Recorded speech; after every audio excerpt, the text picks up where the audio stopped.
भारत की आज़ादी के लिए क्यों चुनी गई थी 15 अगस्त की तारीख? दोस्तों, इसके बारे में जान लेते हैं। हर साल जब भी 15 अगस्त आता है तो हर देशवासी में देशभक्ति का जोश अपने आप बढ़ जाता है। वो लाल किले से प्रधानमंत्री का भाषण देना, चारों तरफ तिरंगे और देश के लिए जान देने वाले वीरों की याद में बजते देशभक्ति के तराने, ये सब हमारे दिल को छू जाते हैं। पर इन सब के बीच क्या आपने कभी सोचा है कि भारत की आज़ादी के लिए 15 अगस्त की ही तारीख क्यों चुनी गई? चलिए इस बारे में आपको बता देते हैं। आज़ादी की तारीख कैसे बदली? दोस्तों, इसके बारे में भी जान लेते हैं।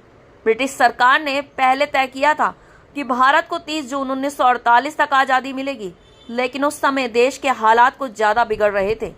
विभाजन की तैयारी, राजनीतिक टकराव और दंगों का खतरा बढ़ रहा था। वायसराय लॉर्ड माउंटबेटन ने तय किया कि भारत को जल्दी से आज़ादी दे दी जाए। अब 15 अगस्त ही क्यों चुनी गई, इस बारे में भी जान लेते हैं। 15 अगस्त को माउंटबेटन के लिए खास दिन था, क्योंकि 15 अगस्त को 1945 को द्वितीय विश्व युद्ध खत्म हुआ था, जब जापान ने आत्मसमर्पण भी किया था। माउंटबेटन उस समय मित्र देशों की सेना में बड़े पद पर रहे थे और इस जीत में उनका काफी सहयोग था। यही कारण था कि उन्होंने भारत की आज़ादी भी 15 अगस्त को देने का फैसला किया। इस आज़ादी के दौरान गांधी जी कहाँ थे, इस बारे में भी जान लेते हैं।